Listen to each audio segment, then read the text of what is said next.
आऊज़ु बिल्लाहि मिनश्शैतानिर्रजीम बिस्मिल्लाहिर्रहमानिर्रहीम। Dear students, अस्सलामु अलैकुम। आई होप कि आप सब खैरियत से होंगे इंशाल्लाह। अच्छा, आज हमारे इस लेक्चर में, जो कि गालिबन लेक्चर नंबर 5 या 6 होगा, उसमें हमने डिस्कस करना है elastic and inelastic collision. Elastic and inelastic collision के हवाला से जो सबसे पहले हम देख लेते हैं कि इसमें एक शॉर्ट क्वेश्चन पूछा जा सकता है, जो कि इस तरह पूछा जाता है, define elastic and inelastic collisions with example. Elastic collision की ये पहचान होती है, a collision in which kinetic energy of the system is conserved. Conserve का मतलब होता है कांस्टेंट रहना। Kinetic energy of the system is conserve, mean constant रहती, ठीक है, इज कॉल्ड इलास्टिक कोलिजन। फिर आपने साथ ही उसकी एक एग्जांपल कोट कर देनी है। एग्जांपल कोट करने के लिए आपकी किताब में जो एग्जांपल कोट की है वो है hard ball dropped from certain height on a marble floor.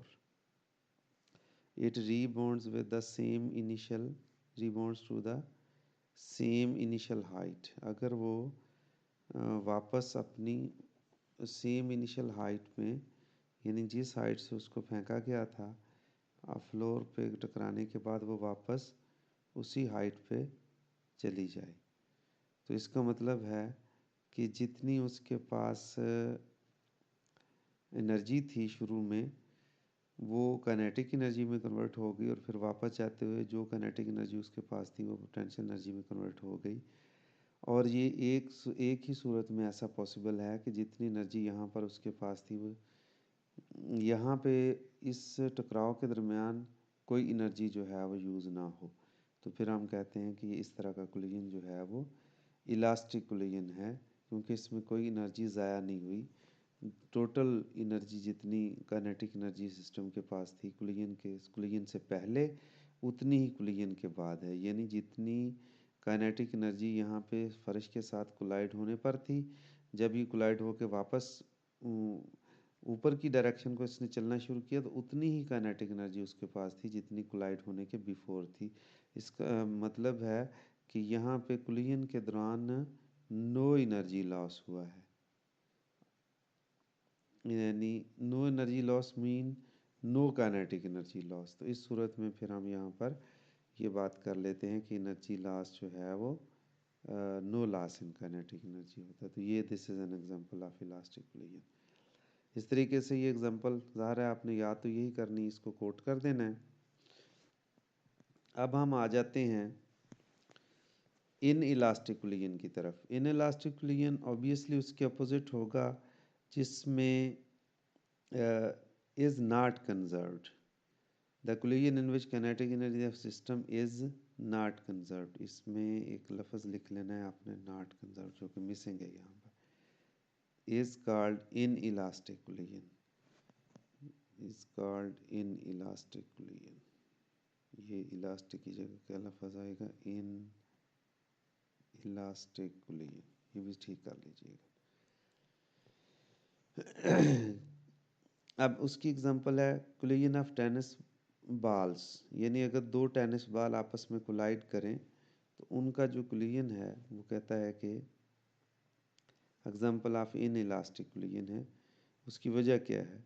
The balls after collision do not rebound with the same initial velocities because a portion of kinetic energy, क्योंकि उनकी काइनेटिक एनर्जी कुछ part जो है ये use to overcome the friction effects and change into, कुछ energy उसकी portion of kinetic energy में से कुछ एनर्जी फ्रिक्शनल इफेक्ट को ओवरकम करने के लिए इस्तेमाल हो जाती है, और कुछ जो है वो हीट और साउंड एनर्जी में कन्वर्ट हो जाती है। असल में होता क्या है कि जब दो टेनिस बॉल्स आपस में कोलाइड करती हैं तो ये एक दूसरे के इनसाइड धंस जाती हैं, जिसकी वजह से इंटर मॉलिक्यूलर फोर्सेस जो हैं वो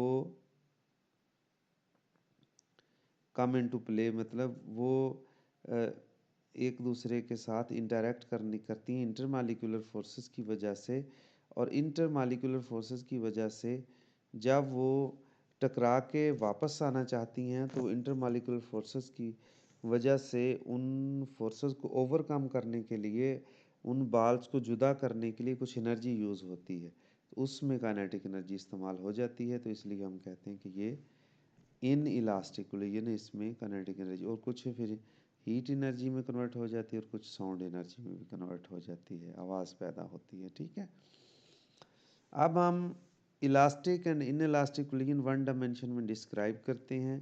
ये लॉन्ग क्वेश्चन पूछा जाता है, ठीक है ना। लॉन्ग क्वेश्चन बाज़ दफ़ा इस तरह भी पूछा जाता है कि define elastic and inelastic collision.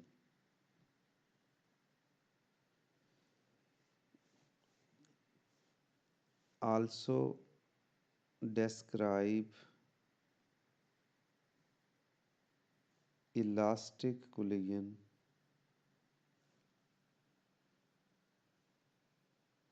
in one dimension, one dimension।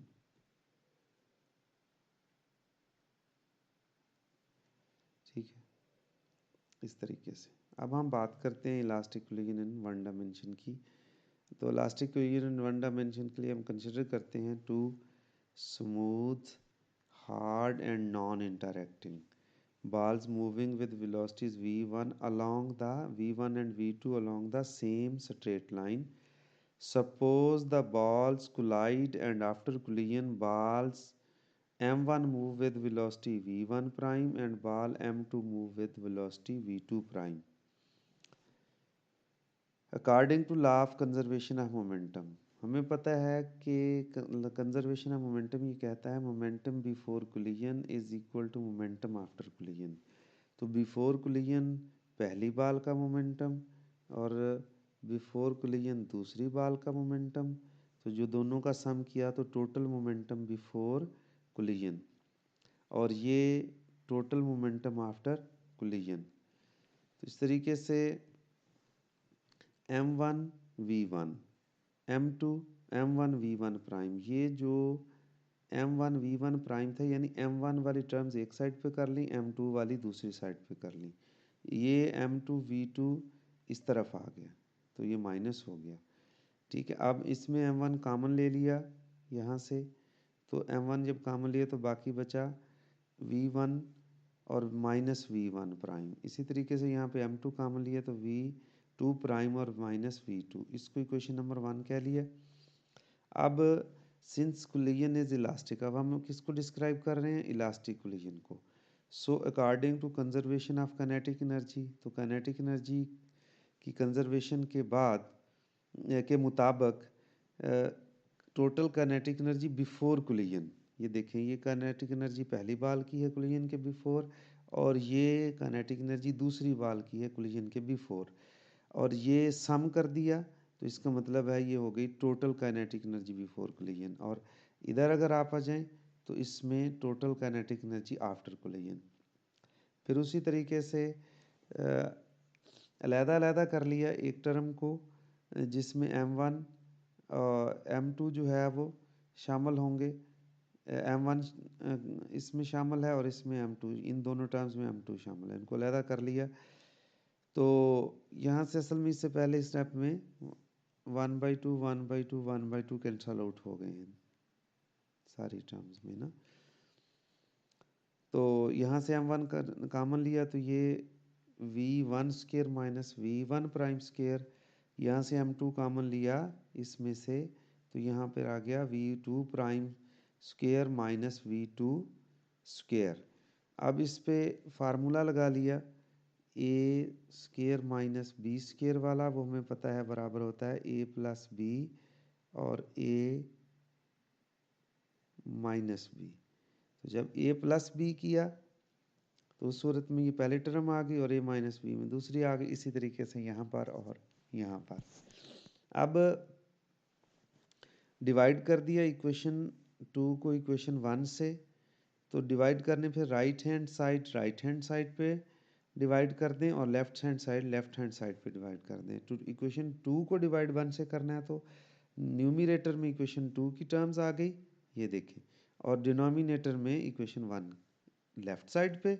इस तरीके से न्यूमरेटर राइट साइड पे और डिनोमिनेटर लेफ्ट साइड पे किसका, इक्वेशन 1 का। और ये टर्म्स कैंसिल, m1 m2 से कैंसिल आउट हो गया और ये वाली भी कैंसिल आउट हो गई, v1 माइनस v1 प्राइम वाली टर्म इस तरीके से इसमें भी। तो बाकी हमारे पास बचा v1 plus v1 prime is equal to v2 prime plus v2। तो अब v1 माइनस v2 यानी इस तरफ से v2 को इधर ले आए, इधर इसलिए ले आए कि ये आपके पास आ जाएगी रिलेटिव वेलोसिटी बिफोर कोलिजन और ये आ जाएगी रिलेटिव वेलोसिटी आफ्टर कोलिजन। अच्छा, अब रिलेटिव वेलोसिटी जो है बाल 1 से भी के लिहाज से भी की जा सकती है, बाल 2 के लिहाज से भी की जा सकती है। तो यहाँ पर हम कहते हैं कि ये वाली टर्म जो है वो रिलेटिव वेलोसिटी ऑफ बाल 2 रिलेटिव टू या विद रिस्पेक्ट टू बाल 1 ऑफ बिफोर कोलिजन ये वाली, और इस तरीके से रिलेटिव वेलोसिटी ऑफ फर्स्ट बाल या वेलोसिटी ऑफ फर्स्ट बाल relative to second ball is after collision, ये वाली टर्म्स ये लिखा हुआ मैंने, ठीक है, ये भी लिख दिया, ये भी लिख दिया ताकि आप लोगों को याद रहे।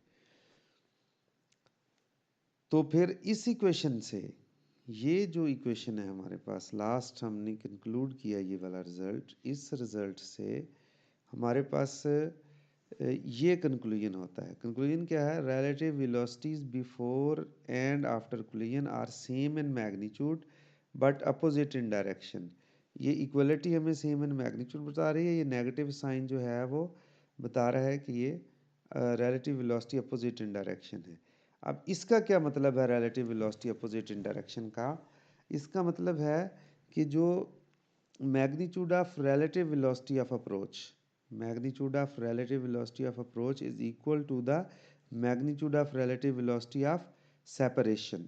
अब ये इक्वल और अपोजिट की वहाँ पे बात की थी, यहाँ पे अप्रोच और यहाँ पे सेपरेशन, यानी पहले बॉल्स एक दूसरे के करीब आ रही हैं फिर बॉल्स एक दूसरे से दूर जा रही हैं, तो वो नेगेटिव इसलिए आ गया यहाँ पर कि बॉल्स एक दूसरे से दूर जा रही हैं। अब बसा औकात क्वेश्चन यहाँ तक पूछा जाता है और बस इसके बाद हमारे पास है एक्सप्रेशन फॉर